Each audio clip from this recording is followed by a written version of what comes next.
This is the poster we're going to make for you in this video. Let's break it down. First, we start out with our artwork.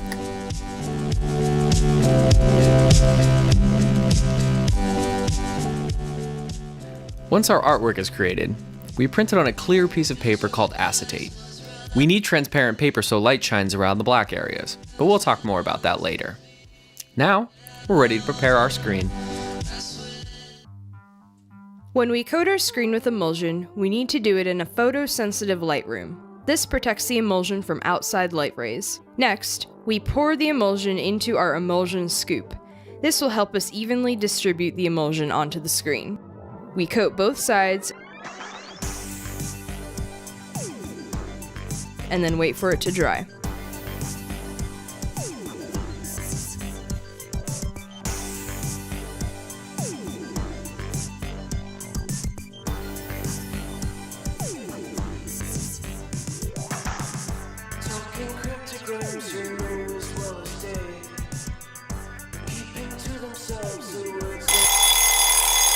Now that our emulsion is dry, let's talk about our exposure setup.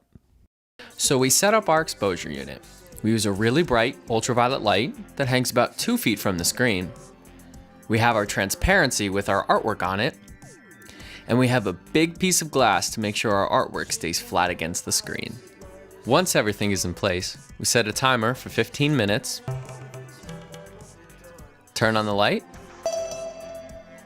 and wait. Here's another way to think about the exposure process. G'day mates, we're about to witness the natural process of exposure. Lonely and vulnerable, the emulsion sits on top of the screen. Suddenly, a wild beam of light jumps out and attacks the emulsion. The emulsion that was exposed to the light will harden.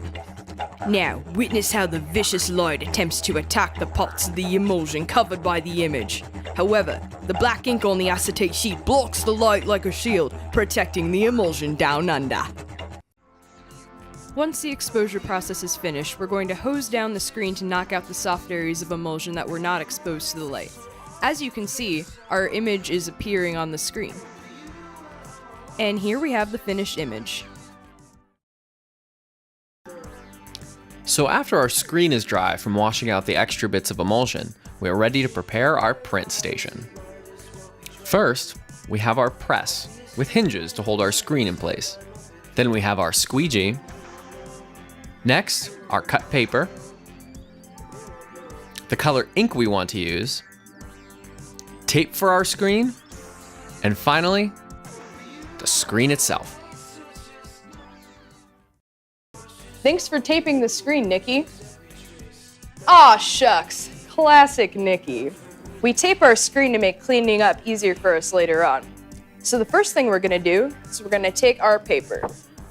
We have to make sure that our piece of paper is centered under the artwork. We made a little guide for ourselves up in the corner to make it easier.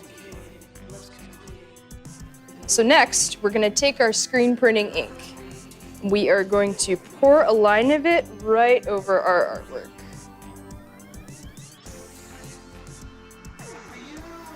Now that our ink's down, we're gonna take our squeegee, we're gonna lift up our screen, and we are going to lightly glide the ink over the image to flood it. Now that our screen is flooded with ink, we're gonna set the screen back down. And then, using 2 hands, grab the squeegee, and we're going to apply a firm and even pressure, dragging the ink across the screen again.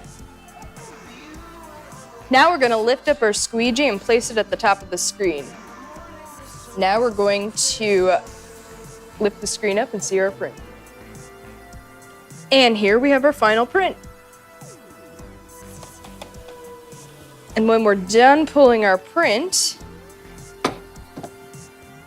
we'll hang it up to dry.